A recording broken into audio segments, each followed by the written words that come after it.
Good afternoon. Welcome to the participants of the HR Academy, HR Mentorship Academy. And this is lecture 3, day 3, and topic 2. And the topic is on recruitment, selection, and onboarding. I'm happy and excited to introduce our facilitator for today, Mrs. Deborah Dunbury, and she will be our facilitator for the next 2 days. Deborah is a human resource professional, a coach, a mentor. She has over 7 years experience in human resources, and she is result-driven. Some of her expertise spans across recruitment, selection, onboarding, training, employee engagement, ensuring seamless alignment between organizational goals and human capital. She holds a bachelor's degree and a master's degree from the prestigious University of Ottawa, all the way from South Africa. And she's an associate member of both the Tara Institute of Personnel Management of Nigeria and the Nigerian Institute of Training. And she's also a passionate coach and mentor, and her experience includes designing and delivering impactful learning and development programs. Ladies and gentlemen, I am also proud to associate with her, I've worked with her in various projects, capacities, including not-for-profit initiatives, so to speak. Ladies and gentlemen, the next voice you'll be hearing is that of Deborah Dunbury. You have the floor. Okay. Good evening, everyone. Good evening. I'd like to be used to my audience by calling them by their names. Good evening, Aisha, Janet, Olubumi. You are welcome to this beautiful learning day. It's another learning day, of course, and Dr. Oluyemi already introduced me. I hope I'm audible, and I would like you to call me back if I am not audible at any point. So you already know my name. Today's lecture will be looking at recruitment, selection, and onboarding. So when you talk about recruitment, many people think it's something that is usual, is something simple, straight to the point they can do.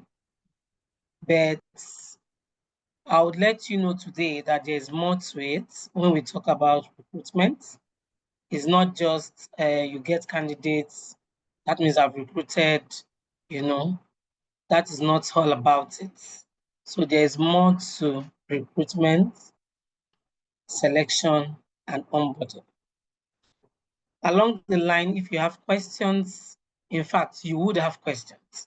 So I'd like you to keep your questions.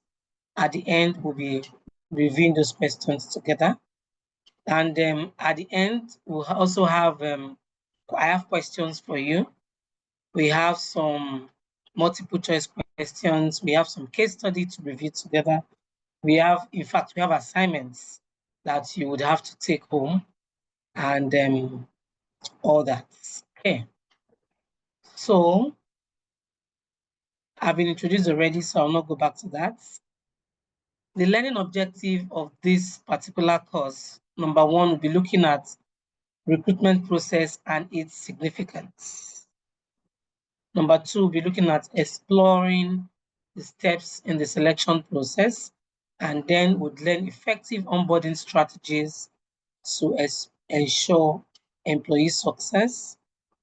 Then we'll go into looking at how to apply concepts through case study, discussion, and assignments.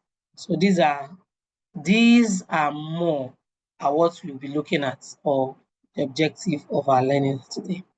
So these are contents.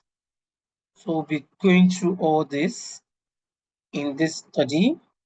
And I'd like you to, of course, you can make notes if you want to make notes and jot down. I would like you to pay rapt attention so that you grasp every detail. Yes, because I plan to be as detailed as possible. So I would like you to um, be very, intentional about this learning. Now I have a quote here that says, great recruitment finds the right talents. Thoughtful selection ensures the right fit, and effective onboarding builds the foundation for success. Okay, so I would like to make this session as interactive as possible. I don't want to be the only one speaking. So when we talk about a great recruitment being finding the right talent, what do we mean? Who can throw more light on this statement? Great recruitment finds the right talent. Who can throw more light on this? Or who wants to throw more light on this?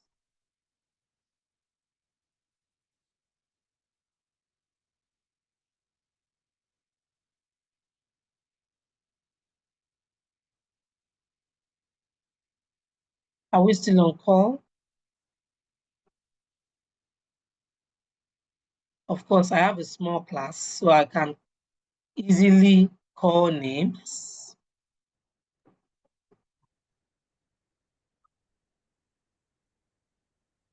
Aisha. Okay, good evening, everyone. Good Okay. evening. Um, in my own words, I'll say great recruitment finds the right talent. Um, I feel this has to do with saying after the total recruitment process, after an effective recruitment process, we seek to achieve selecting the right talent. So if a recruitment process is effective from the beginning to the end, um, the goal is to get the right talent for that role. Thank you. Thank you. Thank you so much, Aisha. Okay. Thoughtful selection ensures the right fit. Thoughtful selection ensures the right fit. Who is taking that?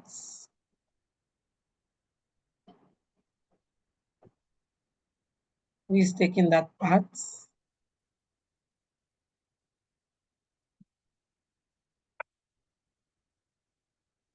I have Jeanette.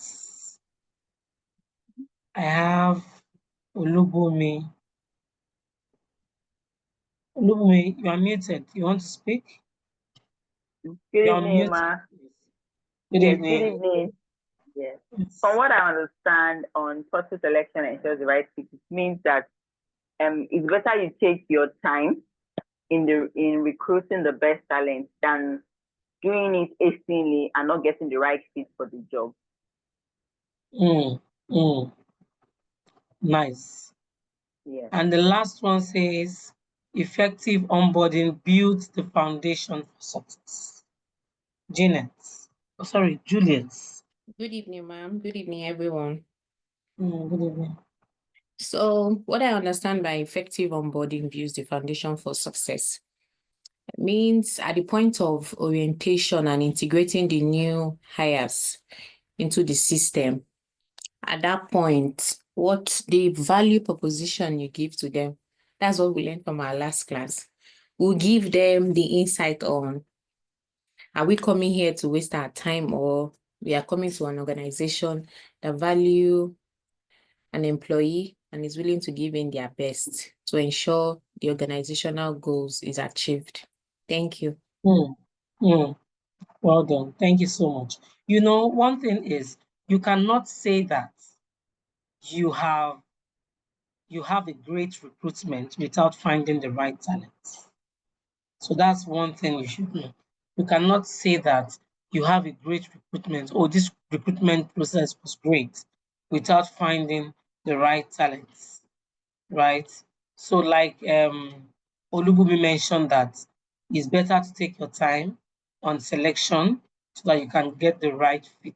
So we'll see some of the things you need to put in place for you to know that, okay, this is a great recruitment. Okay, this is the right fit. Okay, this is an effective onboarding that has, taken place. You would see some of them as we move ahead. So I just wanted this to know, bring us out of our shell. Let's make it more interactive than me speaking alone. Okay. So, introduction to recruitment. Recruitment is the process of attracting and identifying potential candidates for a job. Okay. So that is what recruitment is. It's for you to be able to attract and then identify. So how important is this? What are the importance of attracting and identifying the right candidates? Number one is it ensures the organization has the talent needed to achieve its goals. Because every organization has a particular goal that they are looking forward to achieve, right? So we have an organization set up. It's not an NGO. It's only an NGO that will run a non-profit organization. But once we have it set up, an organization coming to say, okay, we want to do business, it simply means that there are specific goals, the objectives, and other things that this organization is coming in to do, to run, to achieve.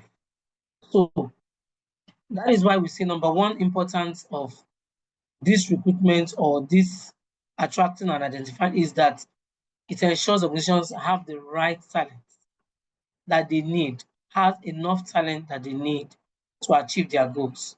Because a company is not the war, it's not the name, it's the people, it's the persons. So if you talk about PwC, if you talk about if you are nobody in that PwC building, for example, would you still say PwC is existing? No. So the people makes the company. So that is why we have this first important point, very vital. Secondly, builds a talent pool for current and future needs. So that is why it is important also that we talk about recruitment, or why we are talking about recruitment as attracting and identifying talents. It builds talent pool for current and the future.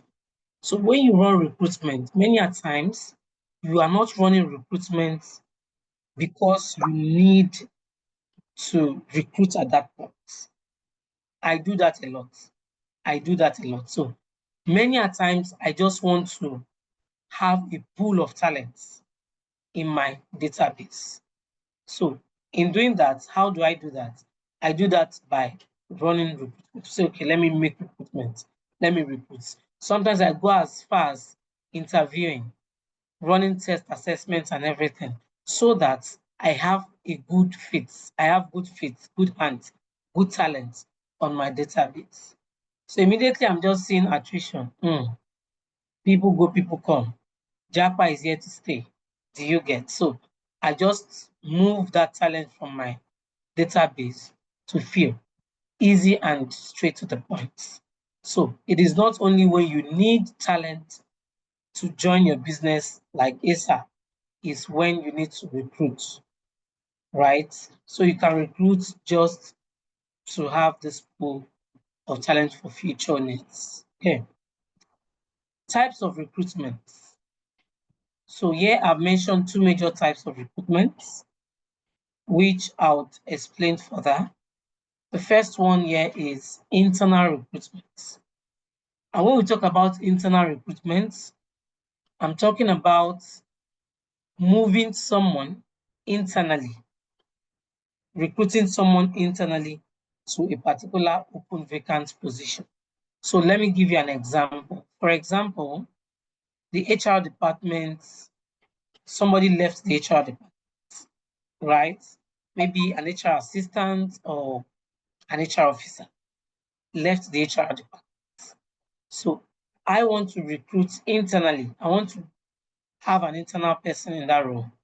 So say I have an admin person who has always had eye for the HR department, who always assists with HR duties, filing, you know.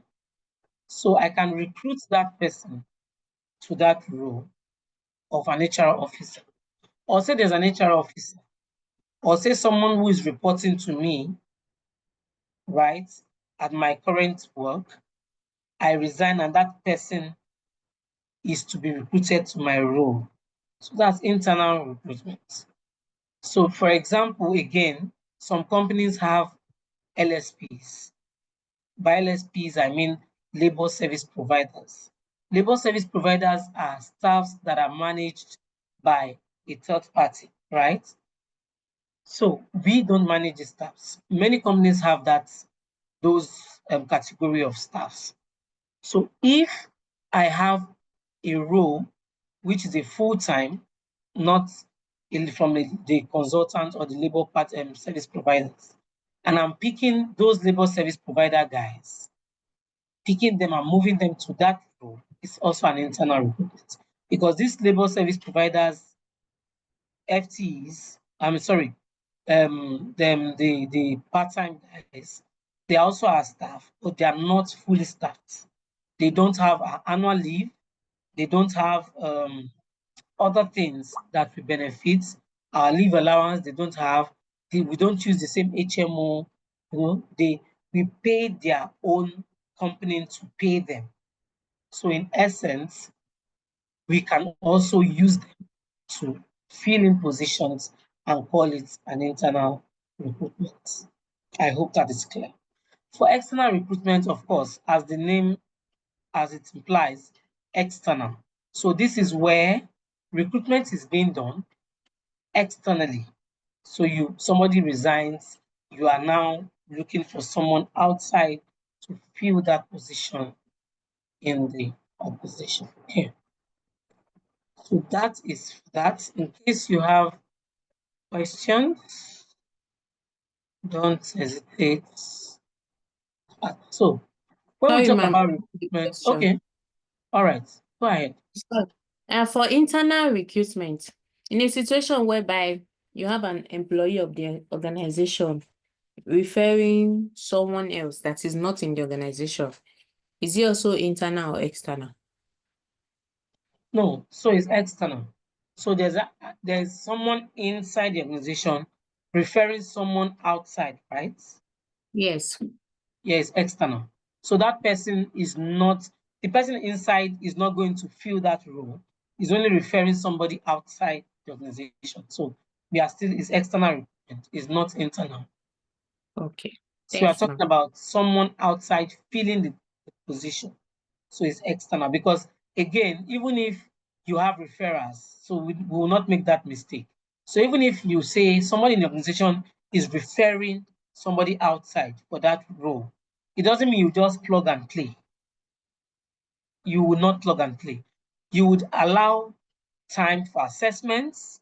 You'll be assessing this person based on the yardstick for that role. So let's say we need 2 years of experience in whatever. We need the person to have CIPM. We need the person to have HND or OND. We would also look at those requirements for that person, and we then add more pool. Because an external recruitment, again, we add more pool, then everybody sits on the table, do their test. If there's a test, formal assessment, do interview. If the person comes up better than others, fine. If not, that's how to conduct a free and fair recruitment. So because somebody is referring you, doesn't mean that it's a plug and play. The internal recruitment is more of the plug and play, because Lavaja is in this department. It can even be the same department. Let's say supply chain. So we have supply chain officer, we have supply chain manager, assistant manager, we have head of supply chain, we have assistant to the head of whatever, maybe PA to the head of supply chain. And that PA I've been working there for a while and wants to be, maybe a supply chain officer or something. And the supply chain officer then resigns. It's a plug and play for that person. Will not be doing tests. You are come and write tests. After the test, you are now successful. No, it's just to say, okay, run trainings for this person, or this person can job shadow this person so that this person will understand the job. Even before the person leaves, it's easy to say, put this person through your routines and everything. It's easier to plug and play for internal recruitment. But external recruitment is not easy to just plug and play because of referrals. Okay. Okay. Thank you, ma'am. Yeah. So then we have recruitment strategies. So there are some strategies that we need to look at when we talk about recruitment. For a recruitment to be effective, to be good, to be great, like we've seen from the first slide, we have some strategies we need to put in place. And number one strategy is employer branding. That is the company that is recruiting. Of course, if you hear the word employer branding, we also have employee branding. In fact, if you follow me on LinkedIn, you would see me do some write-ups about employee branding and how to and to showcase yourself out there. Okay, so employer branding includes building a strong, positive image of the company to attract top talent. I once worked in a company where I had to coach people. So, okay, a role is a senior role, C-suite. So when it's C-suite, it's strategy to C-suite recruitment. It's not like normal Google, like you have HR officer. HR officer will just do a Google Forms. Okay, everybody come and apply. You people will apply. Teacher will apply. Doctor will apply for HR officer role. No. So if it's a C-suite role, there are executive roles. There are ways we run it, right? So for this particular C-suite role I was to recruit for, I was to poach, right? So by poaching, it means that you are going headhunting, more of going to people's profile, viewing it, and understanding if this person's profile fits in what you are looking for. Going ahead to chat that person up, say, I've checked your profile, it fits into what we are looking for, would like you to join the business. These are JD, these whatever, these are rules and regulations, these are norms. So you are selling or you are marketing yourself to that person to come and to agree to be interviewed and join your business, right? So that is part of employer branding. So there was one I was trying to do. I chatted the guy. I was like, oh, so I work with this company and I would like you to, I've checked your profile, blah, blah, blah.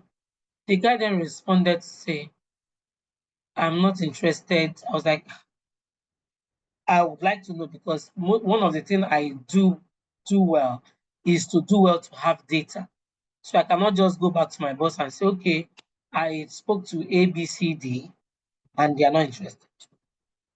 It's not jive. So one thing is for you to speak to people. Another thing is for you then to say, I have the data, of the response that I got. Okay, ABC said she's not interested because blah, blah, blah, blah. Right? So I was like, I had to investigate further. Oh, sir, why did you say you're not interested? She mentioned I want a multinational, not a multinational that is just in Nigeria. I want a multinational that is everywhere, blah, blah, blah. That's the reason. I was like, and then the company I was working it was a multinational. So I said, but my company is a multinational. He said, no, your company is not a multinational, not to the standard that I am looking out for. It was like he has had some encounter with, though not with me, because I wasn't the person had an encounter with. He has had an encounter with someone in the company before now, an HR person. That HR person called him for interview. He was interested at that point. After the interview, he was ghosted. So I think that was really the reason, not the multinational thing. So I was like, oh, I apologized and said, oh, that's not how we do in our company, trying to build that brand, that orientation, trying to build it back. But it didn't, I wasn't sure it worked, but that was how we ended the conversation. So what am I trying to say? If employer branding goes bad, then there is a problem, because at the end of the day, that company may not find it easy to attract the right talents, to attract top talents. There are talents everywhere. We are talking about attracting the best talents, good talents. Okay. So second strategy is job posting and advertising. So when we talk about recruitment, you must talk about posting, of course, and advertising the job. How well do you do this? How well can you do this? Publishing job vacancies on various platforms to reach a broad audience. And that is why if you check my phone right now, you will see on my WhatsApp alone, you will see me in give or take 20 WhatsApp groups, 20 groups for just professional groups, not the maybe Christian association or family and friends, not those ones. Professional group, give or take 20. So this is where I go market, my company. This is where I go market what is feeding me, my recruitment. So when I want to recruit my job posting, I go on these groups and I, post them. So you have to have, just to cover a broader audience. On Telegram, you see me active. On LinkedIn, very active, just for the purpose of. So you cannot now be a great recruiter, right, without having to be in numerous job platforms, numerous professional groups, and all that. Okay. So we have employee referrals. Encouraging current employees to recommend potential candidates. This is another strategy to recruitment.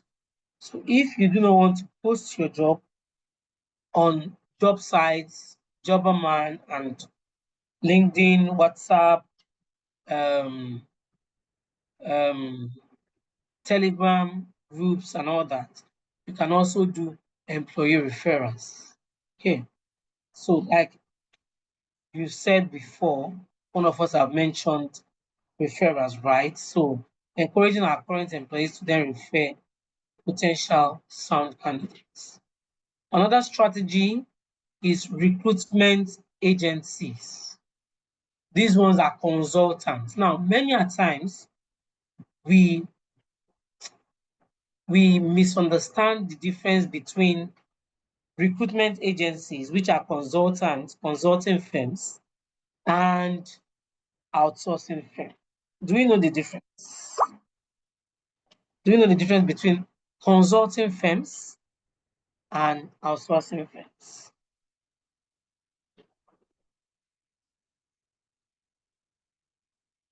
Should I assume we know the difference? Sorry, Ma, please, what did you say? Consulting firms and Outsourcing firm. I don't know the difference. Oh, okay. Hello, everyone. Good evening once again. Okay, in my little knowledge, consulting firms, let me start with outsourcing firms. Outsourcing firms are firms that can help in terms of recruitment, while consulting firms work more in terms of intellectual capacity, like asking or making.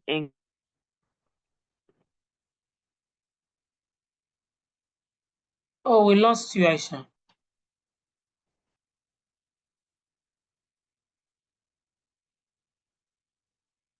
Aisha, we lost you in a bit.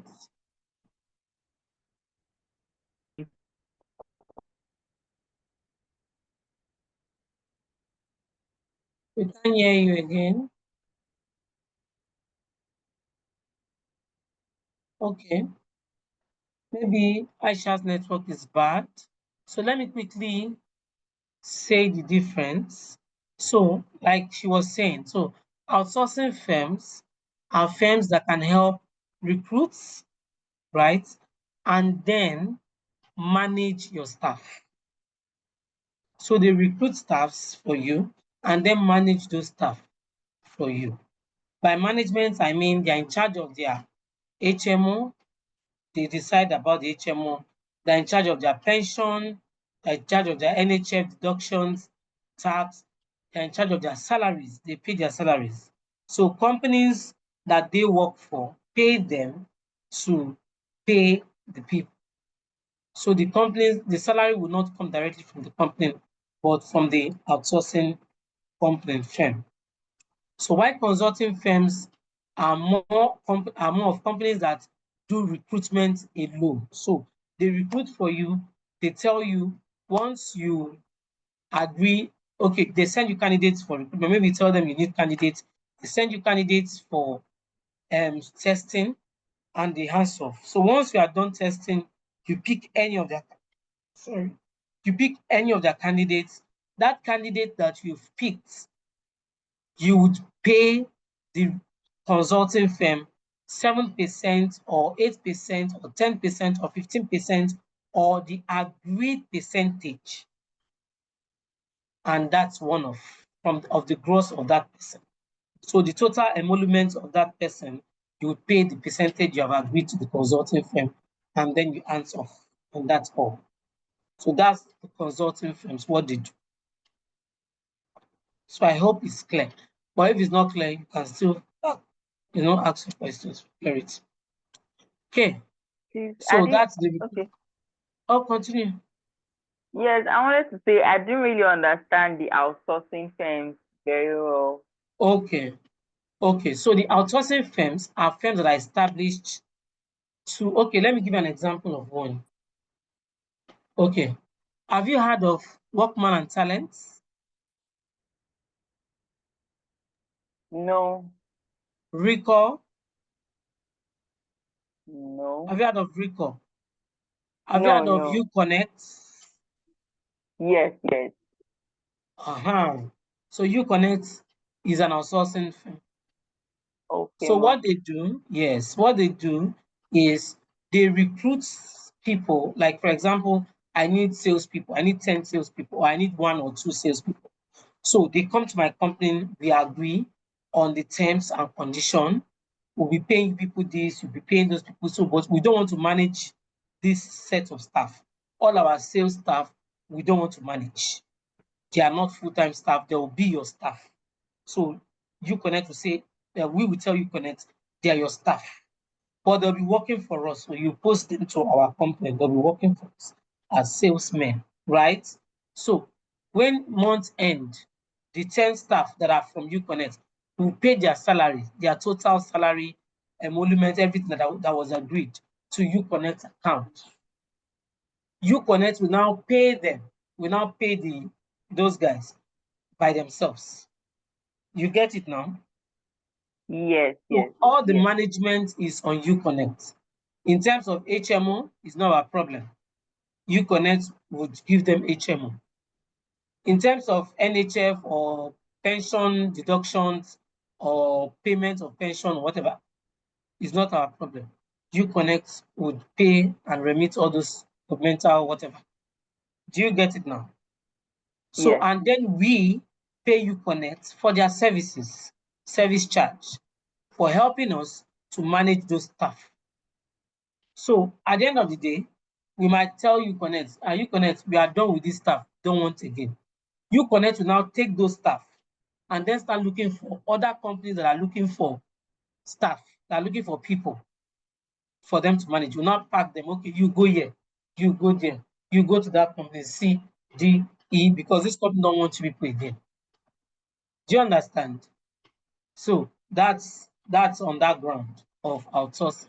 So it's their job to manage and deal with their staff.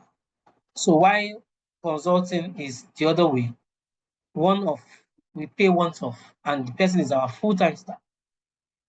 So we pay them off and we start managing our staff full-time. Okay. So another recruitment strategy is the use of social media and technology, leveraging on platforms like LinkedIn. Talked about it when we talked about job posting, right? LinkedIn and AI tools to connect with potential hires effectively or efficiently. Okay, so that is for the use of social. So we are done with the strategies, recruitment strategies. Now we start looking at the selection process. Selection involves choosing the most suitable candidates from the pool of applicants. So we have pool of applicants. We want to choose the most suitable. How do we do this? How do we choose the most suitable? The first thing is screening of application. So if you have access or your company is using an ATS, that is the software that can screen CVs out, good for you. But if your company has not gotten to that stage, you have to screen one by one, like, one after the other. So what are you screening out? What are you looking out for? You're looking out for if the job description of that particular role and the applicant's CV is aligned. So let's say you said you want 4 to 5 years or 4 to 7 years of experience in marketing, and the applicant CV showing 2 years of experience in HR. Would you take that person? Are you likely to shortlist that CV? No, you would not shortlist that CV. So, but if the job description is saying this person must have an ICANN certification, and the person is not having ICANN, you would not likely take that person. So that is on the screening the applications part, right? Then after screening, you then move to conducting interviews, right? Conducting interviews to see which what is the final decision on this, how best would this person fit in this particular role, seeing the hiring manager to say, okay, is this person fit? You are calling the person, explain yourself on what you have done, and blah, blah, blah, blah, blah, blah. Just, we know what interviews are. We must have attended at least 1 or 2. Then you move to administering tests. So this test part is, it's not often the case. So you might run tests, you might not run tests. Many companies don't have this test part, as their process. So from the conduction of interview, they go for reference check, maybe medical testing, then final decision will be made. So it's not really, so it depends, even on the role and on the job. Administering tests, reference checks, then final decision. So this is, the process. So what is the best practice when it comes to selection? So best practice means the better way of doing it. Doesn't mean that without doing it this way, you are doing the wrong thing, right? But the best practice so far in making sure you have selected rightly, or making sure that you have done the right thing when it comes to selection, is what I have brought on this slide. So use structured interviews. So when we talk about structured interviews, Conducting interviews with a standardized set of questions to ensure consistency. So this is it. Let's assume that we have the panel. I have my HOD in the department that wants to hire a finance officer. The HR person is there. The head of finance, or maybe the direct line manager of this person is there. Maybe the person is going to be treasury officer. Let's use a treasury officer for an example. Treasury officer works in the finance department. He has his boss, which is the treasury manager, and then the treasury manager has a boss, which is the head of finance. So we have the head of finance, we have the treasury manager, we have the HR person on this interview. Now, for consistency, for best practice purpose, for fairness, we're supposed to have a structured questions. So A will not come, sit down. I will just say, okay, tell me about yourself. After that, I say, okay, why are you the best fit for this role? After that, then I say, in 2-3 words, what would you do better? For example, if you eventually get this role, the person would, respond. After responding, also, okay, in your first 6 weeks of joining the business, what would you be doing, right? Or what are the things you will be doing? You see the series of questions I have asked, right? So because I'm getting tired now, at the end of first candidate interview, second candidate interview, third candidate interview, the fourth person, I'll just say, tell me about yourself. After telling me about yourself, okay, why are you the best for this role? Okay, so finance manager, over to you. Is that fair? Because if I'm going to judge those first 2 or first 3 persons, I would be judging them based on my 4 lined up questions that I've asked from my brain, right? But this 4th person or the 5th person, I did not ask 4 questions. I only asked 2 questions. I'll be judging based on 2 questions. And maybe the person got the 2 questions very well. And those other people got only 3 questions very well. The 3rd question did not really get. So I'm going to mark that person down to say, this one passed better. But no, I didn't ask the same question. So for fairness purpose, let's have a structured, that's the best practice anyway. You can decide to act from your brain. Even for the hiring manager who is going to then ask technical questions based on the role. Because as an HR person, I'm not going to be asking, tell me about finance, tell me about, I won't even maybe know the answers, right? So the HR, the technical persons, as the head of finance, the treasury manager would be the one asking these questions. Even for them, they need structured interview questions. So they don't ask this one, okay, by their face, we shall ask them. So we ask this one, we don't ask this, no. I hope you understand that. So let us have a standardized questions. Ensure diversity and inclusion. This is very important when we talk about selection process. Many a times we are tempted to select, we are biased, right? Yes, we are biased. We are tempted to select candidates of certain backgrounds, certain educational qualification, even when the role is saying HND or BS, we will not be selecting only those with BS. Unknowingly, sometimes we are biased. Sometimes knowingly, we now see the person made the mistake to include I'm a Muslim in the CV. Or we know that this person, by the name of this candidate, is a Muslim. We now begin to move into choosing just Christians or the other way, right? So that is part of not ensuring diversity and inclusion. So we need to, as much as possible, to ensure that our recruitment process is fair, free of this part of biasness, and ensuring that There is diversity and inclusion. Pick from different backgrounds, race, gender, you know.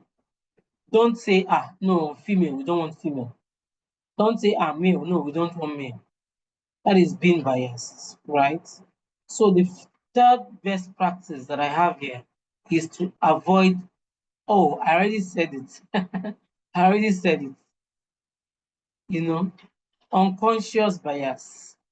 I mentioned it during the ensuring diversity, right? Train hiring teams to recognize and eliminate hidden biases in the selection process. Yes. So most of the time, like I said, you don't want to be biased. Unknowingly, you just find yourself being biased. That's just it. So we need to train our minds. So if you must be an HR professional and you want to practice, you want to have this best practice in place, you need not to be biased, right? Utilize technology for data-driven decisions. I talked about ATS the other time. If we don't, the other tools, right? And I have it here as well. It says use tools like applicant tracking system. That is the ATS that I mentioned earlier. So if you have applicants tracking system, it will help you. It makes your work easier. Not all companies will have it, right? Not all companies want to have it because it will cost them as well, right? So if you don't have it, you can also make do with what you have. Analytics, this tracking system will help you to analyze and to make critical decisions in your hiring process, right? But if you don't, you can then do manual, like I mentioned earlier. Okay. So we will now move to the onboarding process. Do you have any question on the selection part? Or you want to, at the end of the day, we'll move to questions, whichever way, no problem. So let's look at the onboarding overview. What does onboarding entail? Employee onboarding is the process of integrating new hires into an organization, helping them adjust to their roles, responsibilities, and the company culture. A well-structured onboarding program is crucial for enhancing employee engagement, retention, and productivity. You see what onboarding can do, like a well-structured onboarding. You see what it can do? Enhancing employee engagement, retention rates, and productivity. So it's important that you as an HR professional put it at your left hand, like our mothers would say, don't eat with it. That onboarding is key because many times we skip this part. That's the truth. We have hired, we need candidates, we have hired. Guru, hit the ground running. In the name of hit the ground running, plug, farm, play, start working. We don't remember this part at all. Okay, even if we try to remember it, you know what we do? Today is the onboarding program or induction program. Whereas there are different terms. Induction and onboarding are two different things, but we often use them together. We use them interchangeably. We use them as if they are substitutes. No, they are not. So we now do induction 1 day, 2 days, we are done. So that's onboarding, that's induction. My dear, if you must be an HR professional, learn it now, know it, and know peace. Onboarding program is not induction program, right? Okay. You will see why I said that. Pre-onboarding, before the day one, we have offer letters and communication. This is where offer letters will be sent to candidates, that are to join the business. Offer letters will be sent. You will communicate clearly On resumption, you send the clear and welcoming offer letter, maintain communication to answer any questions. If you have any questions on the offer I've sent you, sign and send back. All those things we normally do, right? That's pre-onboarding. Secondly, preparation. Still in the onboarding process. Ensure the workspace is ready. Equipment are ready to work. Equipment like the laptop, the phones, if you are giving phone to that person for work, CUG, SIM line, or whatever is ready, you know.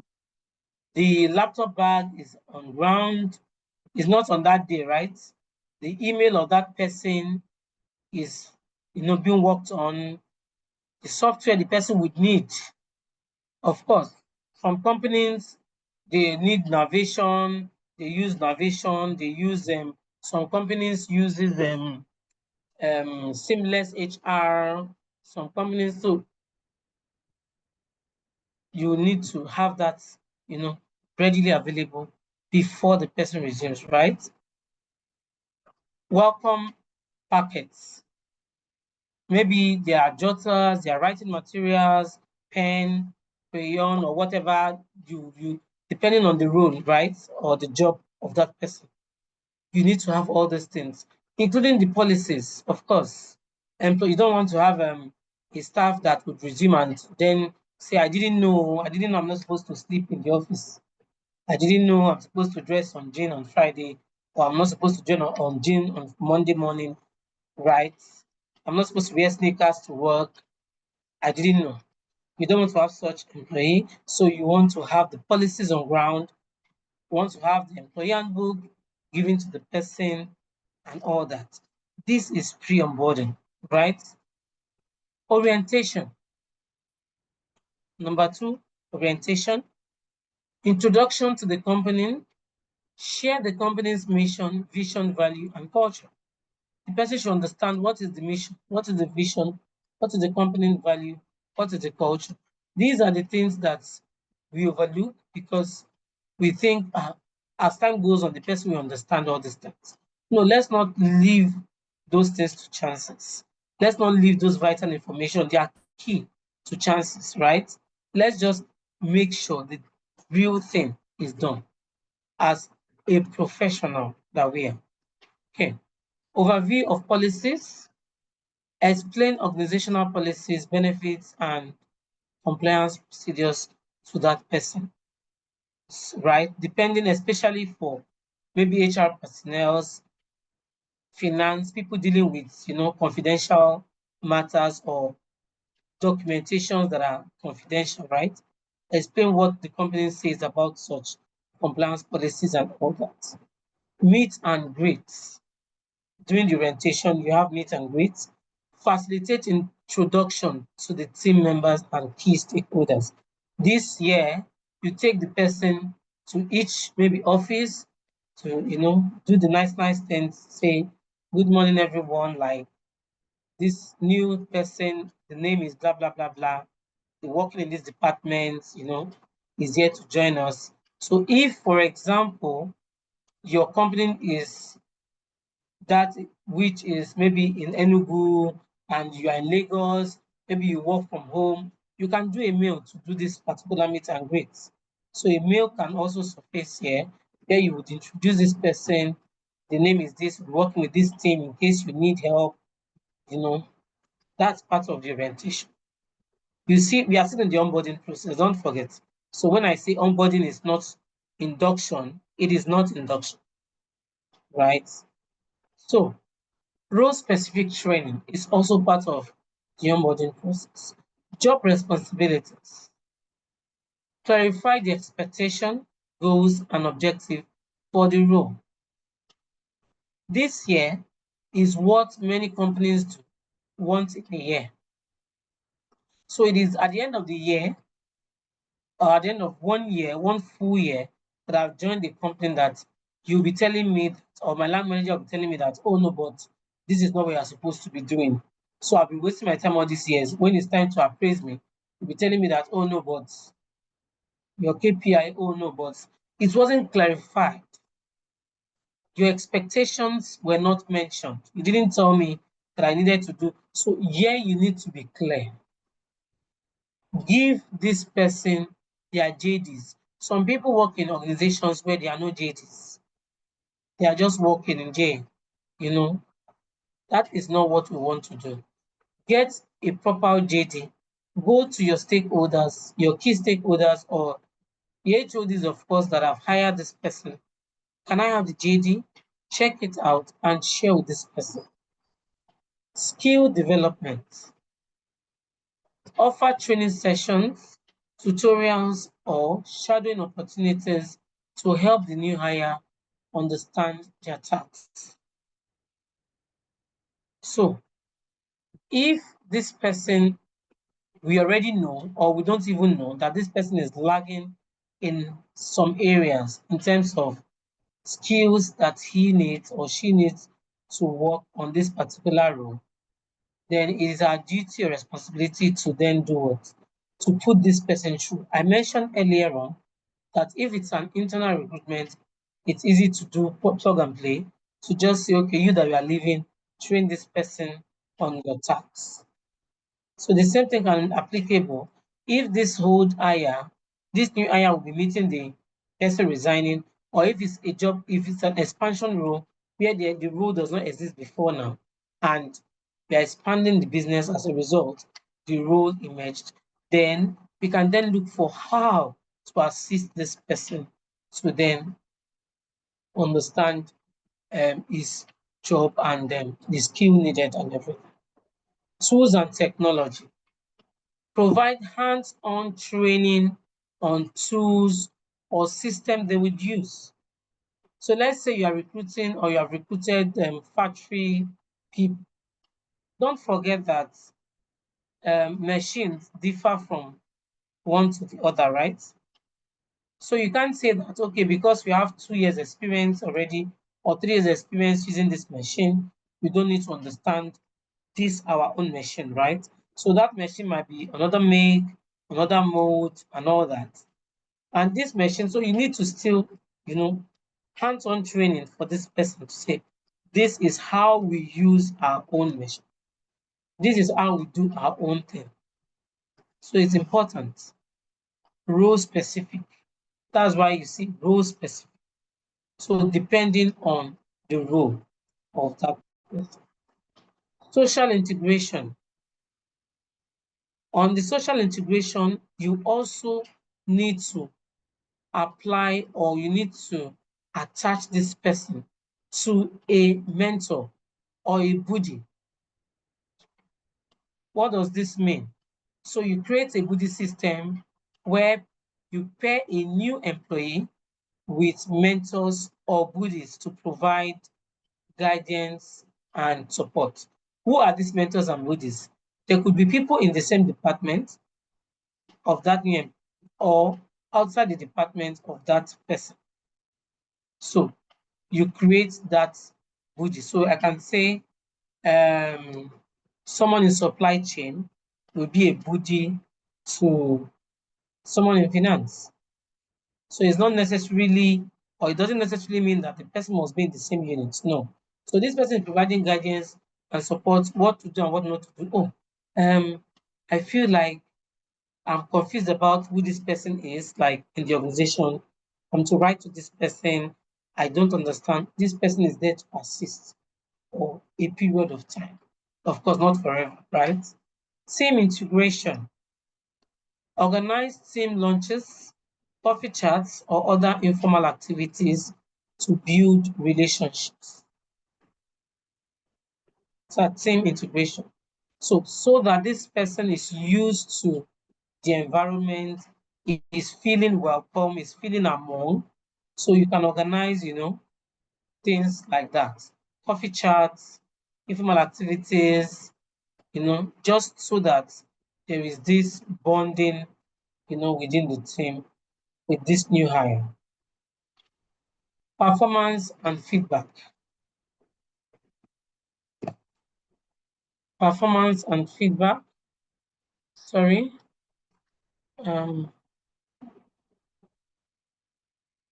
I would give me a second.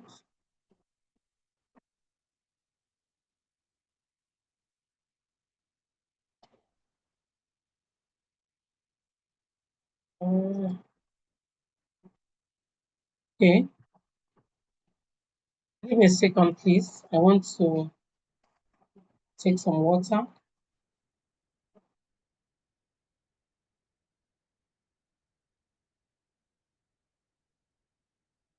Okay.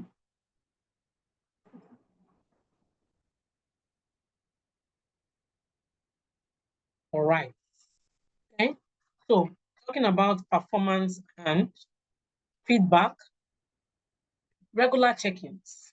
So the part of that buddy, the role of the buddy is also to check in, right? So we need to do regular check-ins. Schedule frequent meetings with managers to address questions, review progress, and provide feedback. Don't forget that we are still on what? Who remember where we are still on this? We're talking about recruitment, selection, and onboarding. Where are we right now? Who can tell me? I want to be sure we're on call. Who We can are tell talking me? about onboarding. Yes, I want to be sure that you still remember that we are talking about onboarding. Yes. So don't think onboarding is one day and we are done. No. Clear goals. Set short-term and long-term goals to give employee direction and purpose. So that they understand the do's, to understand the don'ts. Let it be short, within a week, 2 weeks. This should be done, this should not be done. And this particular process we are going through would help this employee at the end of 6 months, where the probation will be ending. And you'll be saying, we are confirming you, but we are not. Because some people, many employees become disgruntled on their job. In fact, research has it that some percentage, I can't remember now, I would check and give you that percentage on chat, on our group chat. Some percentage of employees, which is quite a lot of percentage when I read it, leave the job. They're on the job, but they leave the job because they are already disgruntled in the first 3 months of joining. And that is because they are not feeling, they are feeling detached already. They just joined. Imagine you joined a job in January, February, March, you are already detached because there is no proper onboarding. This onboarding can make or mar your staff, really. Where there is no direction, there is no purpose, you just brought in the person, or you start working. At the end of 6 months, you will be either confirmed or you have an extension of your confirmation, or you are not confirmed at all. That is not how it works. Okay. Feedback loops. Encourage new hires to share their onboarding experience for continuous improvement. Yes. So you also need that feedback so that you can then improve on your process. So let them, so it's not when they now talk about their experience during the onboarding, you now start using it against them somehow, right? Or you then take it to the high manager or their bosses to start explaining things, and they start, victimizing them as a result. No, that's not the reason for the feedback. So let them hear their views about how it's going so that you can even improve your process at the end of the day. Long-term support, we talked about short-term. Long-term support for this, still on the onboarding, ongoing learning, provide access to training programs and resources for professional development. If this one is if your company, of course, do this right. If not, you can then, as the HR professional, you can push for such program. It's a long-term program. It's a long-term looking ahead, on the look ahead. What do we have? Can we have trainings for these people? It's not a short time, something where we need to spend, right? Career path guidance. It's also part of our long-term support. Discuss growth opportunities and pathways within the organization or the company. So let them know, right, that if you stay here, for example, for in the next 2 years on this role, this is where you are going to move to, or this is your next bus stop, right? So don't leave them wallowing in, I'm not sure, I don't know where we are going, or, you know, Lagbaja have been here for 5 years, and maybe Lagbaja's performance have not been encouraging, you know, that's why he has been stagnant. You need to let them know it's a performance-based organization. When you perform well, we rate you at the end of the year. This is where your hope is like, this is where you are moving to, right? Once that conversation has happened, people then are interested to work. People are ready to give in their best, right?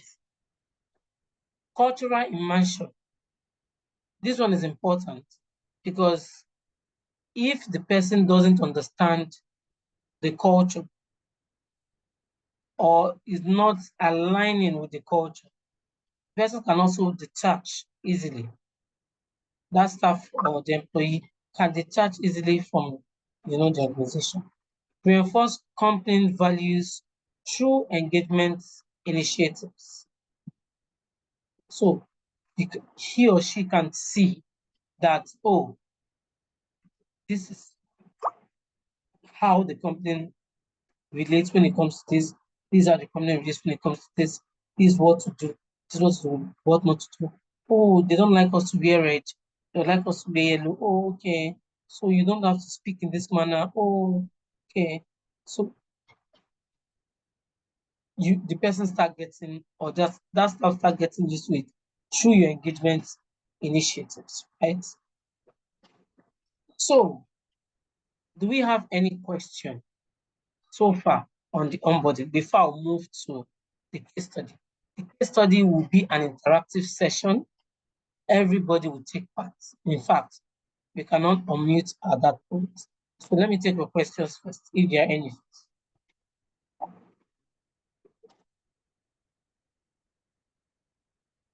Any questions?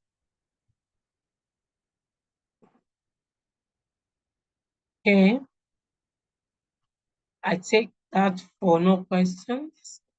Okay, so someone should read this slide. Someone should read this slide. It's a case study, recruitment and onboarding challenge. Case study, recruitment and onboarding challenges at XYZ Limited. The background, XYZ Solutions, a growing IT services company, needed to hire 50 software developers within 3 months to meet increasing client demand. The HR team faced challenges in sourcing, selecting, and onboarding candidates quickly and effectively. Recruitment process. 1. Employer branding. Revamped career websites and social media campaigns. 2. Job posting. Advertised openly on job boards, LinkedIn, and tech forums. 3. Employee referrals. Launched an incentive program for referrals. 4. Screening. Used an ATS to shortlist candidates. And 5. Interviews. Conducted technical and behavioral assessments. Okay, I hope we all listened. Okay, someone else will read this. I'm sorry, I think Aisha has gone out of the call. Oh, okay, because I was looking at my screen, so I didn't notice. Someone call her in.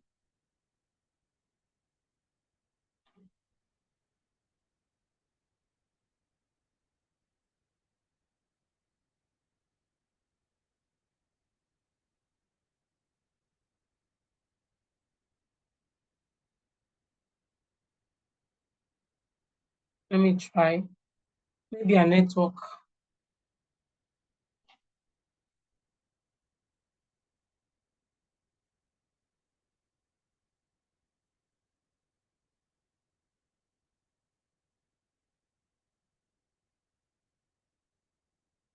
Wiz leads. She's back.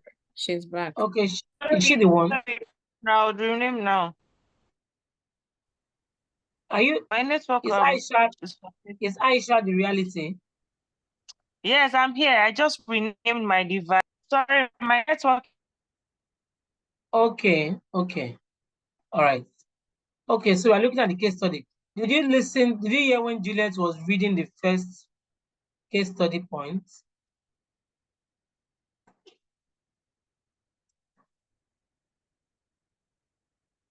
Did you hear? Hello, Aisha.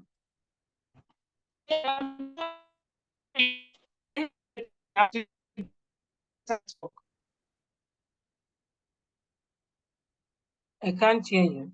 Did you hear when we read the first parts?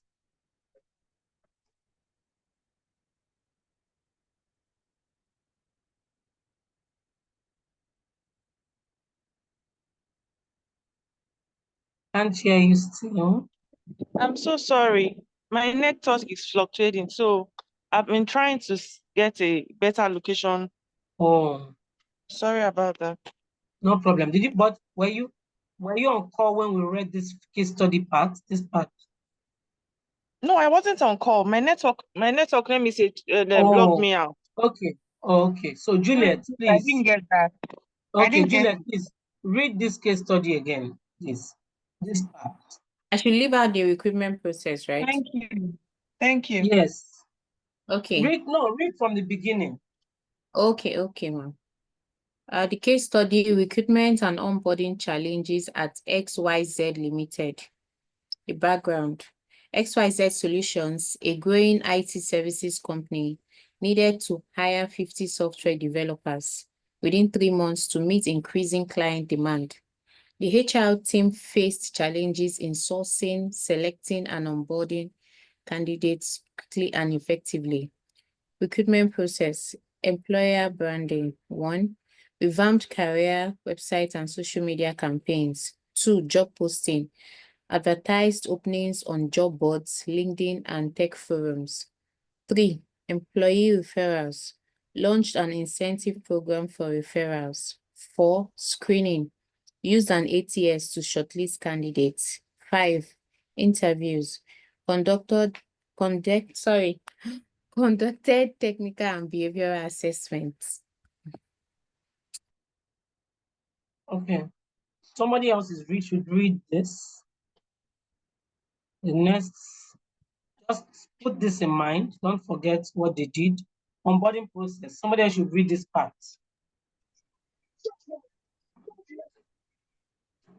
Can I go ahead?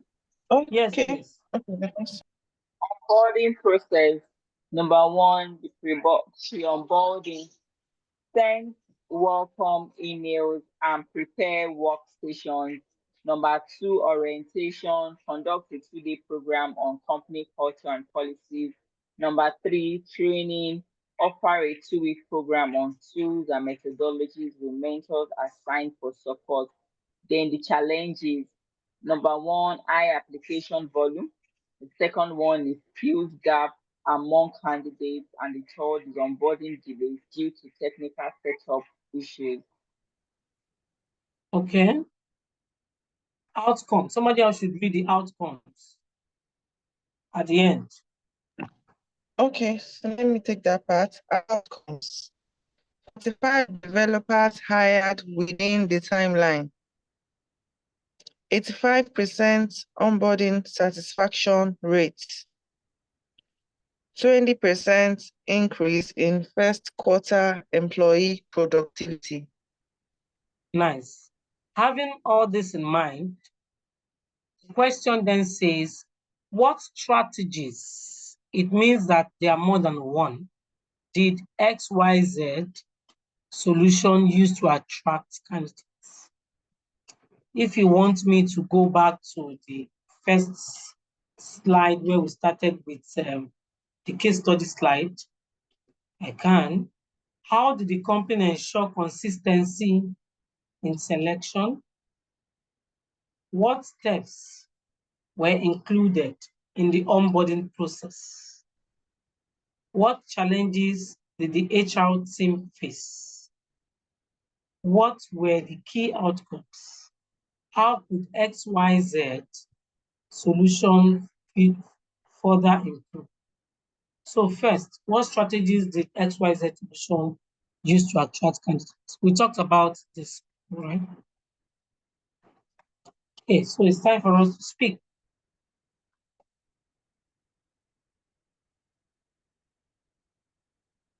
No. So you can look at the beginning of the case study. Sorry, ma, does the case study already have the answers? No. So the background, that's the background, right? So it's telling you what happened. So during the recruitment process, the employer, they did that's the company, the XYZ, right? They did they did revamp their career websites and social media campaigns. That's for their recruitment process, this company, because if you look at the background, it says that they needed to hire what? 50 software developers, isn't it? And they have a specific time, 3 months, to hire these 50. So what they did first was to revamp the career websites and social media campaigns, right? Secondly, what they did again, they advertised the openings on job boards, LinkedIn, and tech forums. Thirdly, what they did to get to 50 software developers, to launch an incentive program for referrals. You know what that means? You know what this statement means? To launch an incentive program. So they said to the old staff, if you refer someone, we'll give you 2 naira, for example, right? So that people can refer, right? Because they need many people. Screening, they used an ATS to shortlist candidates. The applicant tracking system we talked about, right? Interviews, they conducted technical and behavioral assessments, right? The onboarding process, this is what they did, company XYZ, what they did. They did onboarding, they did orientation, training, challenges, right? At the end of the day, they got 45 developers hired. You know, they were looking for 50, right? Within 3 months. They got 45 within the timeline. 85% onboarding satisfaction rate, 20% increase in first quarter employee productivity. Now, the question is, what strategies did XYZ solution use to attract candidates? What are the strategies? We talked about the strategies before of hiring, attracting candidates, right? You remember? Yes, ma'am. So what are the things they did? Okay, from what we have in the case study, one of the strategies that they employed was rebranding. They did Nice. rebrand, and then they were specific about not just rebranding in terms of general, but they did in terms of the career goals. Then they also introduced the incentive programs where staff will be motivated, where existing staff will be motivated to refer candidates based on the fact that existing staff know the expectations of the company. So for the fact that an incentive was attached, the existing staffs will be intentional about the kind of candidates that they would refer, and they would even want to do more, not just telling anybody, but they are motivated to um recruit. They're motivated to introduce people to come and apply. So that's like employee referrals. So the rebranding is is the employer branding part of the recruitment strategies. Then the use of social media and technology, the application of the test they employed, and then leveraging on platforms like LinkedIn was part of the employer recruitment strategies that they put in place. They did not use recruitment agencies this time around. Instead, they used the employer branding, they used job posting advertising, they used the employee referrals, and the use of social media. Thank you. Well done. Yes. So yes, that means you are listening. Second, how did the company ensure consistency in selection? How did they do this? How did they ensure consistency in selection?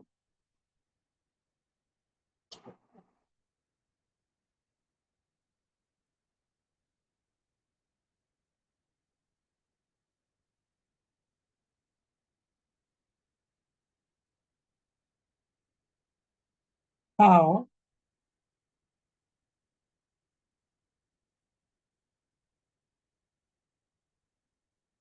Okay, I think this has to do with the section where with the kind of onboarding process that they brought in place. No, selection. No, not onboarding, not onboarding. Okay, I think the use of the screening method and interview showed their intentionality in selecting the candidates. So I feel they conducted assessments. They conducted technical assessments. Yes. Thank you. So the use of the ATC, the applicant tracking system, was it ensures consistency, because here the software will not be biased, isn't it? Software cannot be biased to say, no, I like this person, I don't like this person. So there's consistency, because that particular software will just yank off any CV that does not align with the JD of that particular role. That's the job. So using that ensured consistency. So somebody else will answer this part now. What steps were included in the onboarding process? What steps were included?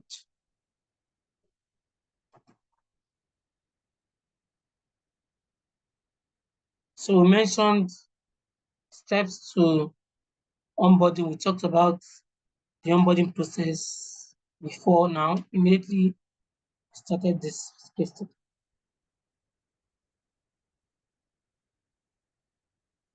First step, talked about the pre-onboarding, that's before the onboarding day. Talked about it, right? We remember. That's why I mentioned that we should make notes, right? We should make notes. So, what challenges did the HR team face?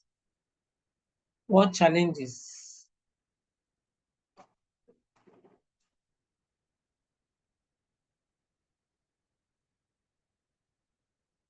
Do we Okay. remember? Yes, one challenge that is glaring is they had a high application volume. Yes. They needed just 50 applicants. I mean, and it's a whole lot trying to, in terms of screening process. So that was one challenge they faced, but eventually they were able to screen and screen and screen until they got the number they want. Then skill gaps among, I think that's like one glaring challenge. Mm. Okay. So let me just show this. So where is the other two people? Juliet and who's the last person? Let me check. Yeah, sorry, Olubumi sent a message that her phone is going off soon. I guess her phone is off right now. Oh. Yeah, she sent a I message in the see. chat box earlier. Oh, I didn't see. Oh, maybe she would get the voice recording. I'm just seeing it. She'll get the voice recording, I guess. Okay. Then Juliet, hope you are still with us. Hello, Juliet. Are you Sorry, still with ma'am. us? Yes. Okay. Yes, I am. We will need to make sure so that it doesn't look like network has taken you away. All right. So yeah, these are the answers to the case study. We have, yes, employee branding, job posting, and employee referral program. You mentioned already, Aisha. Second one, by using ATS, the standardized two-stage interview process. Third one, the pre-onboarding emails, 2-day orientation, and a 2-week training program with mentor support. The next is the managing a high application volume we talked about already. 4 is the next is successful hiring of 45 developers, high satisfaction rate, and improved productivity. And last one is invest in AI tools for applicants. So this case study is basically to reiterate what we said before and to make it stick. Just make it stick so that you understand the basics. Okay, so are there labor laws guiding recruitment, selection, and onboarding? Yes, they are. So that is why, as an HR professional, you should be careful of divulging certain information or leaking out certain things about maybe what you are doing. You have many, you need a big heart to accommodate many things if you're an HR professional. So one labor law guiding recruitment is the EEO. EEO, Equal Employment Opportunity. And this EEO law protects candidates and employees from discrimination based on characters such as race, gender, age, religion, or disability. So for those people, that's why you will not see a rule where they'll say only male to apply. If there are rules like that, right, and someone just picks it up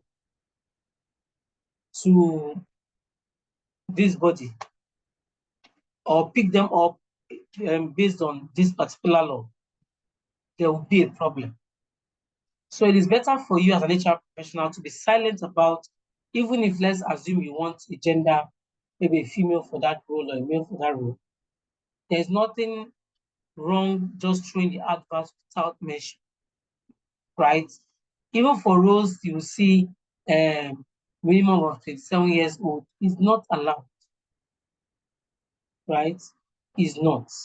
Throw it out. If you want a particular age, select from the pool and, so this guides, it protects candidates against such discriminations. This ensures fairness and inclusivity in hiring and selection. So we have the FLSA as Fair Labor Standard Acts. So this one is on your pay. It establishes minimum wage, overtime pay, and regulations for child labor, ensuring that all employment terms comply with federal standards. So you will not see offer letters where you'll be having the low minimum wage. If it is taken up, then they will be paying huge, that company will be paying a lot on damages and all that. So now, this is something an HR professional must know, because you might be working in a company where, okay, maybe it's a one-man business, and you know one-man business, how they run. This is my business, it is what I want. You are in the place to advise as an HR professional. So for the fact that you are there as a professional, you should advise. Advisory role. You play an advisory role. Don't be a stooge. Don't be a figurehead. Come, you come. do this, sack this person, sack this person. Ensure that the minimum, the wage, the salary is 2 naira. We ensure that the salary is 2 naira. You are not even going to advise, you're not going to, right? It can tell on your, it will tell on your professional, level, it will tell on you at some points, right? If you're not doing the right thing. Thirdly, we have the Occupational Safety and Health Act, OSHA. And this act mandates a safe and healthy work environment. So be intentional about the place where you are putting your staff or where you are keeping people that are working for you. It is crucial, it is critical during the onboarding process. We mentioned workspace, and it's critical because to ensure new hires are introduced to a risk-free workplace, right?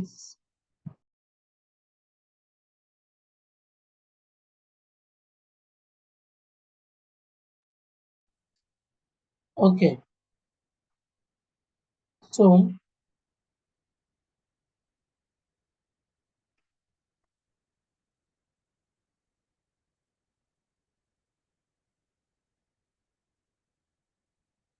all right. So operational, so you have to make sure that your employees are not at risk at all, right? You are not at risk of any sort. So that is the part of making sure that you adhere to this particular law. Then we have the data protection and privacy law. So this law governs the secure collection, storage, and use of personal data during recruitment and onboarding, protecting candidates and employees' privacy rights. So it's not when you collect a document from A, you are telling the B that, oh, this person is 25 years old. I know her age now. Maybe you have a friend in finance and you're an HR person, you've forgotten, not telling your friend, she's 44 years old now, I know. I can show you in the form that she put. So that's your problem now, like sharing such information. No, you have to adhere to such law. So because if you are caught divulging information about staff because of their personal data that you have, it will be a problem. Then the final one I'll be speaking to here is the Immigration and Nationality Act, INA. It requires employers to verify that employees are legally authorized to work in the country, ensuring compliance with immigration laws.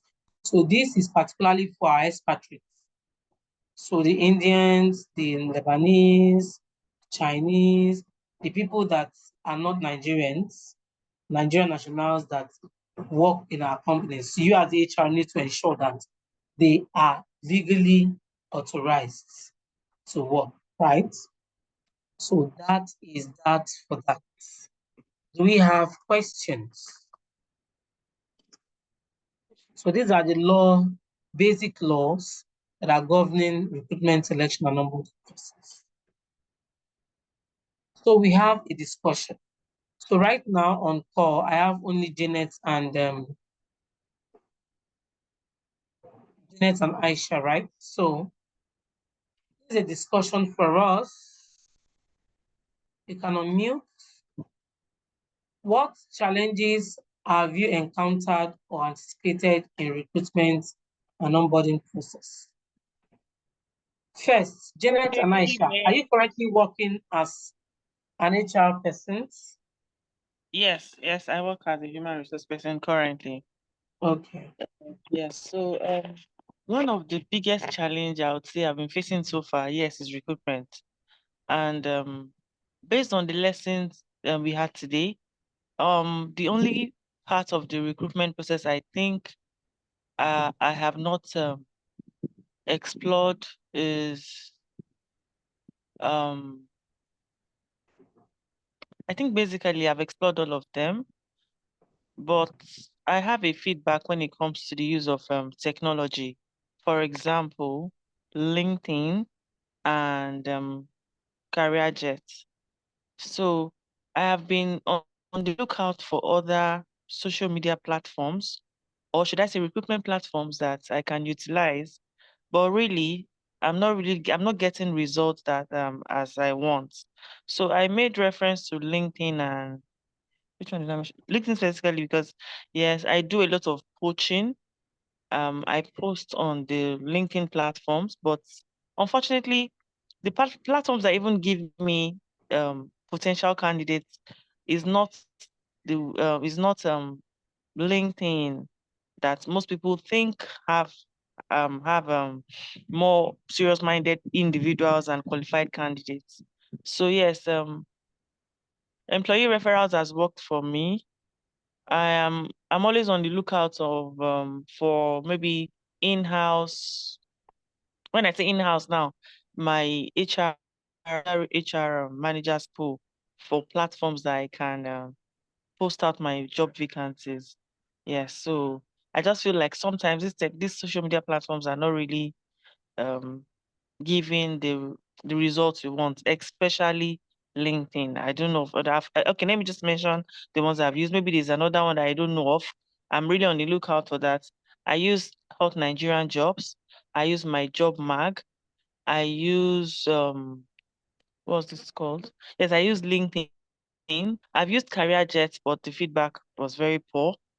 Um, which other one? There's this second one apart from my job mag. It has Jobberman. Yes, I use Jobberman as well. Jobberman and LinkedIn especially has not really given me results. So that's for that. Then another thing I would say is when it comes to the selection process.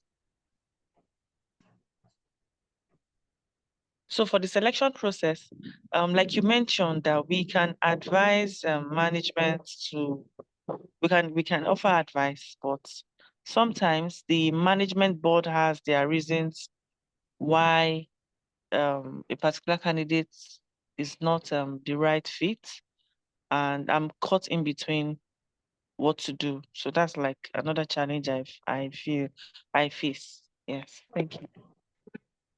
So on the part of the LinkedIn, do you know that LinkedIn is my top, like the highest platform for me, my recruitment?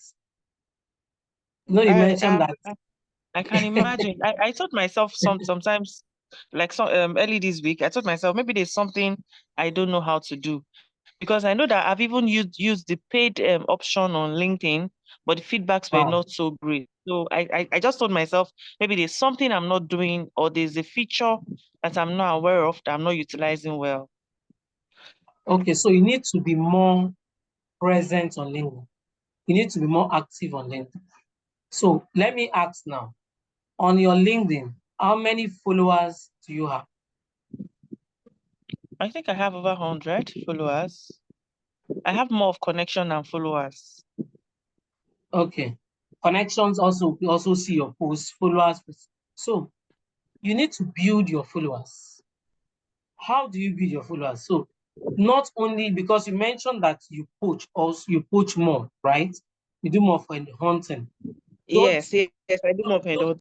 just go. Don't do just hunting. Even if there is a role you want to enhance, if it is not a role that is confidential, you know, confidential roles are mostly roles that we don't go on and Yes, that's because true. I don't want to broadcast and somebody sees that and say, ah, your company will, if let's say they want to fire you because they have advertised your Okay, role, yeah. something like that. Yes. So because it's confidential, we hunt, we search, you know, discreetly like that. But if it's not such a role that is confidential, do this, even if you want to hunt, maybe to avoid the stress of shortlisting thousands of CVs when you need two people, no problems. Still prepare something, right? Prepare an ad, post on LinkedIn. Go on LinkedIn, follow HR professionals, because on LinkedIn we have first degree, second degree, third degree connection. I think even to fourth degree.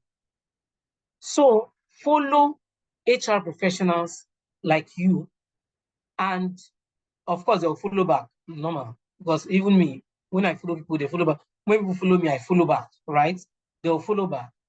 Then try to build your followers, try to build your connections more. If you go my LinkedIn now, right, you will see that I have 25,000 plus, close to 30,000 followers on my LinkedIn. I built it over time. If you do that, you keep before you can do that, you need to keep posting. When you keep posting job and you're active on LinkedIn, apart from your coaching, be posting jobs, even if it's not your job. People start doing that when I advised on that, right? Even if it's not your job, like it's not you are not the owner of that role. You picked it somewhere, post it on your own post on your link. When people see you are posting job like that, people start following you. Second degree to that person follows, third degree to that person. That is how you start. So when you have gotten a broader view, in fact, I don't need to pay for LinkedIn recruitment and premium to get people from LinkedIn. Immediately I post a job right now on LinkedIn, right? Check your back end. The next 30 minutes, you have enough. In fact, you go and close the room. You have enough people that have applied. So LinkedIn is that market. It's a professional market. Yes, there's Jobberman, there's Jobbox, there's Nigeria Jobs and the likes. But LinkedIn is where professionals live. So you have to build it.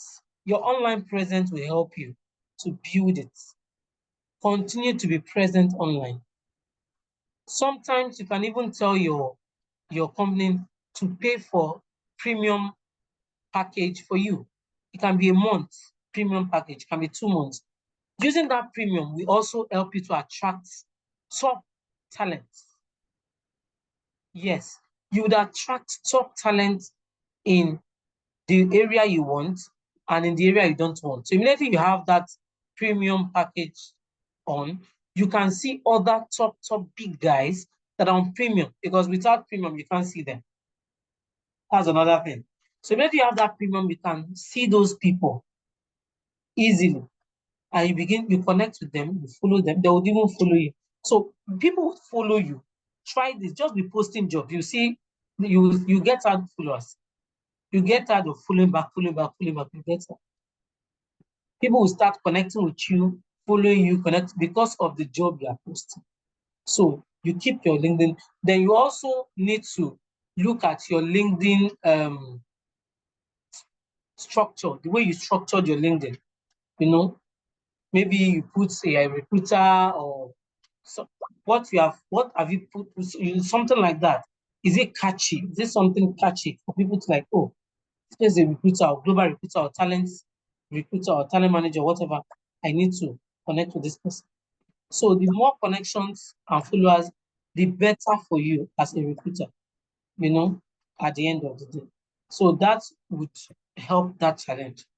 I use more of LinkedIn actually. So I would not, I'm shocked when people say that LinkedIn does not give them that.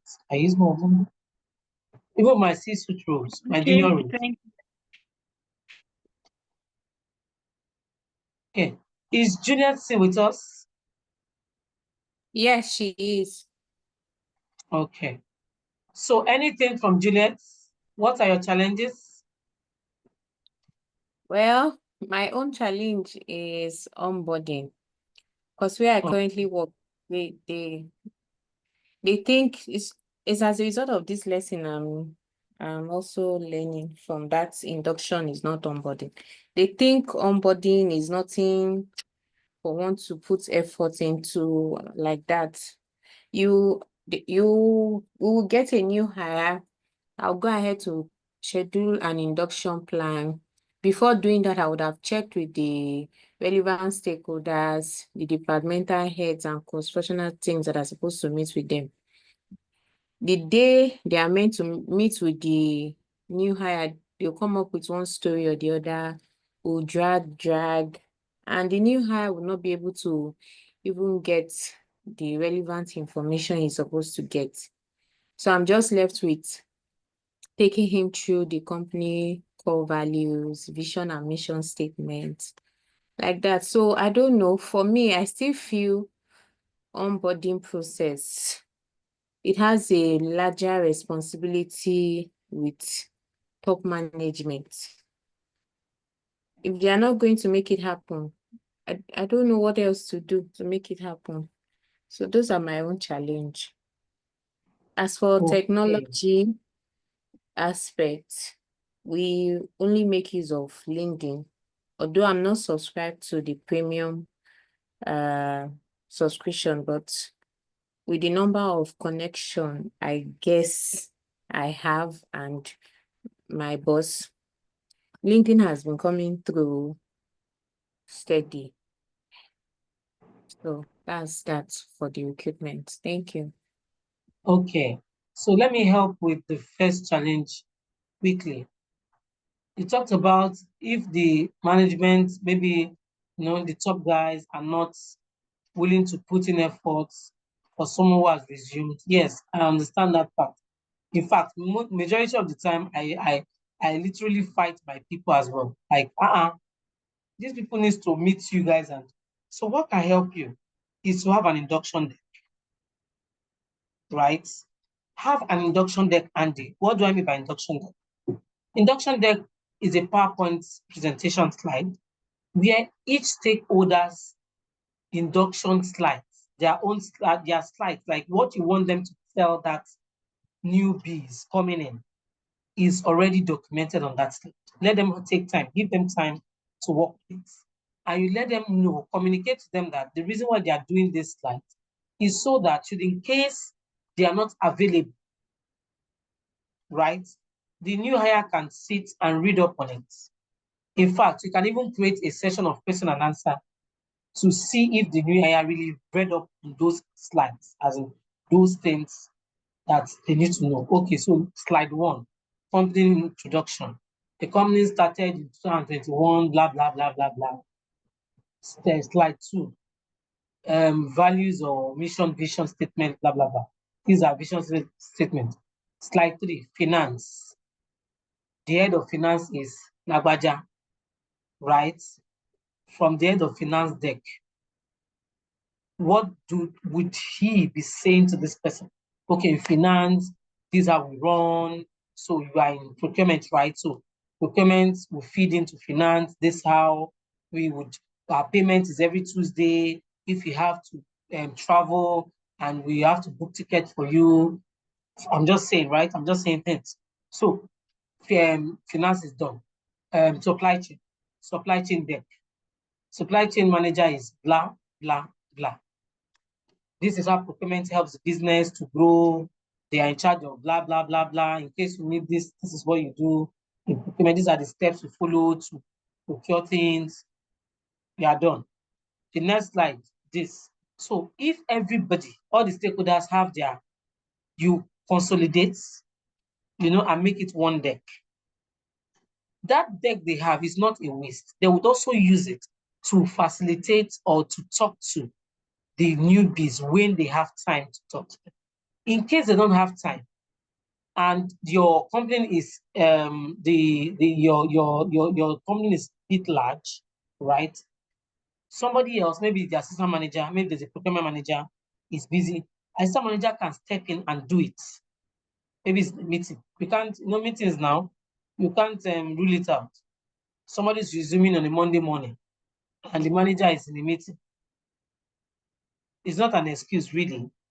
You understand? We have to manage it. So how? Use this particular part to manage it. The assistant manager can step in and use that deck to teach. So at that point now, you don't need to give that candidate the deck alone. since somebody will be, for a situation whereby this one is giving excuse, so is giving the management decision, give that person them and say, look through, read it, understand it. In fact, you can even be the one to facilitate that induction, that particular induction for that person, that unit that is not available.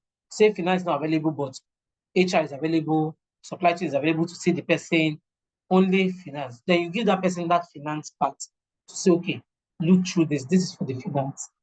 That covers it. I don't know if this helps, but I know it should help. Thank you, ma'am. You're welcome. Thank you Okay, very much, nice. ma'am. Please, ma'am, can I make a request on All behalf right. of everyone?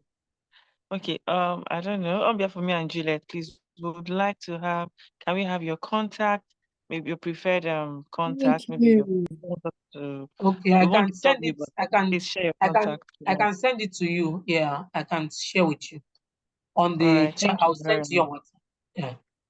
All right, thank you, ma'am. All right, pleasure. Okay, so here's an assignment. Here's an assignment for us. Maybe I'll post it on the group. It's for you to design a recruitment and onboarding strategy for a mid-sized technology firm. Guidelines is for you to include recruitment channels, selection methods, and onboarding activities. More of the onboarding activities I would like to see. Address potential challenges and solutions to those challenges. Okay, then I have a multiple choice question. So then we are done. So multiple choice question number 1. What is the primary purpose of recruitment? A, to conduct interviews. B, to attract qualified candidates. C, to finalize job offers. And D, to onboard new hires. What's the answer? B. B, my answer is B. B. Okay, let's see. I have the answers here. I hit it. I hit the answers.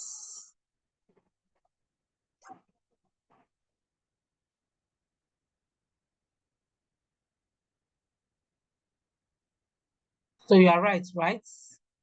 Can you see it? Yes. Okay. So the answer is B. Number 2, which of the following is not a selection step? A, training application. B, orientation. C, conducting interviews. D, reference check. Is not. Which is not?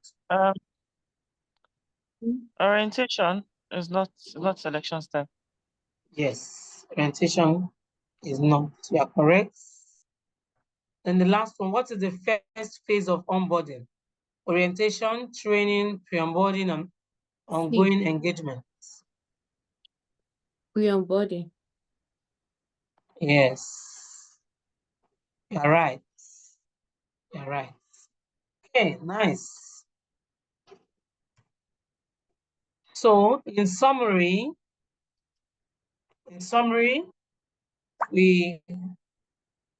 recruitment ensures a pool of talent.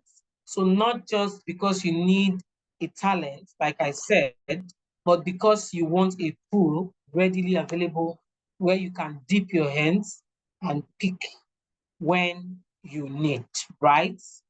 Selection identifies the best fits for the role, and onboarding integrates new hires for long-term success. With this, I say thank you, Aishat, Juliet. Any further questions? Thank you, Please, ma'am. thank you very much, ma'am. Please, I just want you to please highlight put us highlight the difference between consulting firms and outsourcing. I answered in my Okay. own view, but I did not get explanation because my network was Oh, bad. Sorry. okay, I didn't know. Okay, so yes. So I was, okay, yeah, that was the time I was calling you and I was like, oh, your network. Oh. So yes, so the consulting firm are firms that do recruitment one-off for companies. So I gave an example. I said a company, a consulting firm, we can say we need strategy managers. So they will give us maybe 5 CVs or 10 CVs, right? We will then come to our end.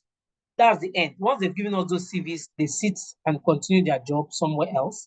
We will then sit, interview those people. After interviewing, we pick a candidate. If we pick a candidate, that is only if we make an offer to that candidate, right? The total emoluments of that, the candidate's package for a year, right, would then pay the consulting firm the percentage that has been agreed from that salary of that person. So let's assume, for you to understand better, let's assume that the percentage we agreed with company XYZ consulting firm was 15%. So and we picked a manager who is to earn 15 million annually, total emolument, right? Annually 15 million. So we'll now say 15 million, 15% of 15 million is what we are going to pay this consulting firm. We'll pay them and that's all. We are done. We continue with our staff, with management of our staff and everything. They are done with that recruitment. But outsourcing are firms that would recruit and then manage your staff.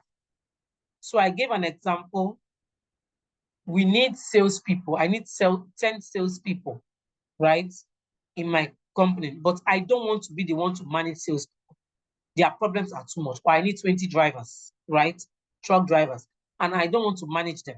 So I go to the outsourcing firm. I ask them, please, I need 10, 20 drivers. What is your fee, management fee? They will tell me. So we then agree. I will be paying them 20,000 naira a month, 30,000 naira a month, or whichever thing. Then at the end of that recruitment process, they give me 20, they post 20 drivers to my company, right?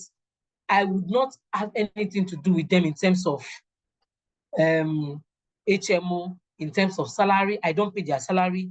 In terms of healthcare, in terms of insurance, in terms of pension, NHF, deductions, I would not have anything to do with them. They will be managed by the outsourcing firm. So I will pay the outsourcing firm at the end of the month salary. They would then pay these people that are working for me. So even if they are working for me, but they are not my staff in terms of payments or anything. So even HMO, I don't even have the right to know their HMO. The recruitment outsourcing firm would give them their HMO, decide on their HMO. My own staff that I'm managing is the people I manage. I know their HMO, their pension and everything. So you see the difference. Did you get that, Aisha? Yeah, yes, I got that. So for the consulting firms, the only thing we will do is we will be the one to pay the monthly salaries to these employees, but we will Yes. pay the consultants the percentage of the total Yes. remuneration. All Yes, right. the agreed percentage. If it's 7%, some you agreed, it depends on the role again. If it's a C-suite role, they'll tell you for C-suite role is 15%. Some will say it's 25%. Some will say it's 10%. So it depends on your negotiation from the beginning, and you have agreed. So it's that particular negotiation you will pay, and that's all. So when next you need another role, you can call them, please. I need an assistant manager treasury.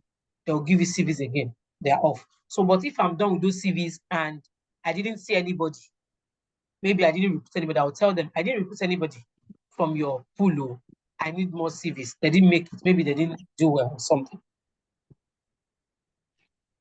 Did you get it? Yes, I get it. Thank you very much. Right. Okay. So do have a lovely evening. Thank you very much, ma'am. It was It was a quite great interesting. session. Please, I have a question before you go, ma.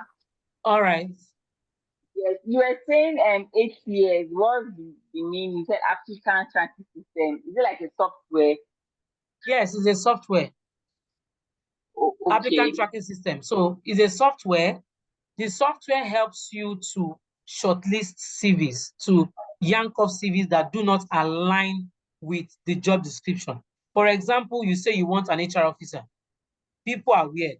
You will see accountant applying for HR officer, but the person actually studied accounting, does not have any background of HR at all, and they are applying for the role. And the role is a 4 years to 6 years experience role.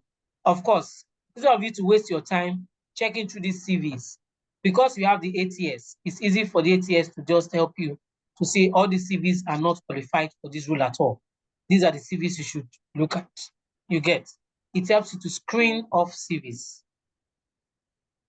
Did you get it? Okay, thank you. Yes. Should I have another question? I just want to ask this one. I've been a bit curious to know the answer. So if one is just transition, because I'm just transitioning from law to HR.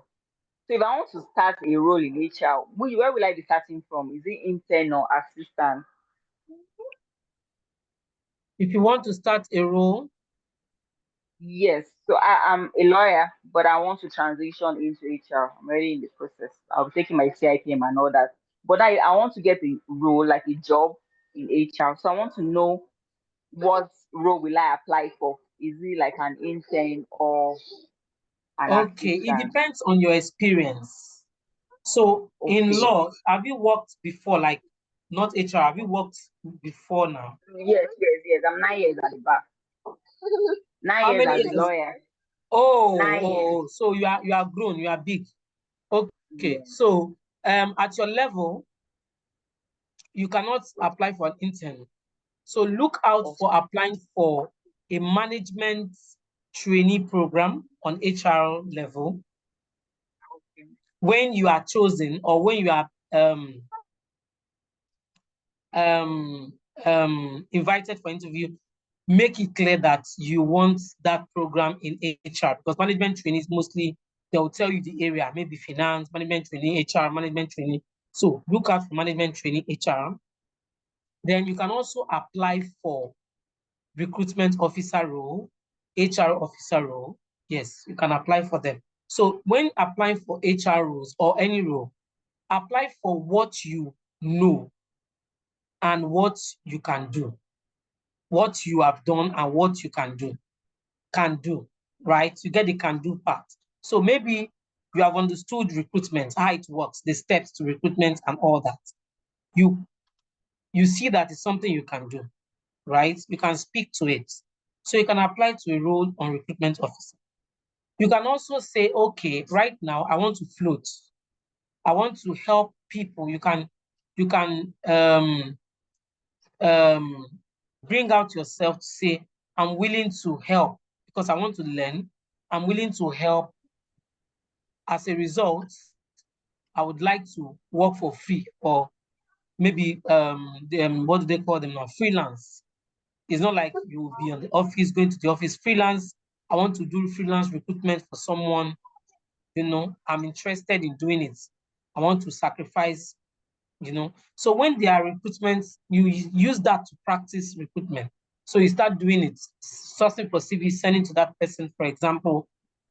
By doing that, you have done it. You have understood it. Then you add it to your CV. You align your CV, you tweak your CV in a way that it shows what you have done and what you can do. It's not just only what you have done. So what if you can do this, but you have not had the opportunity to do it? Some people are in the HR space right now, because HR is broad. In HR, you have performance management, you have recruitment, you have L&D, learning and development, you have payroll management, comp and ben, right?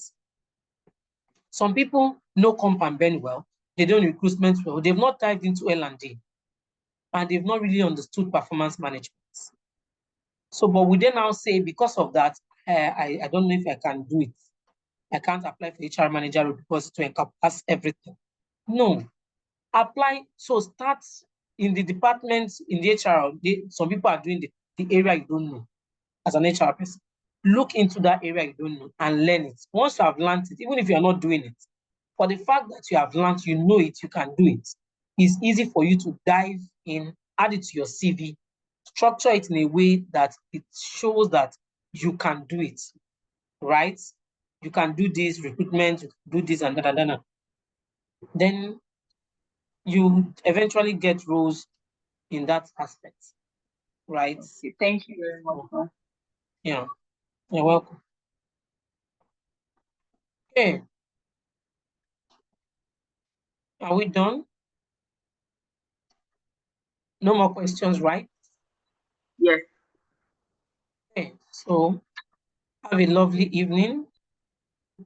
You too, ma. All right. Bye. Bye.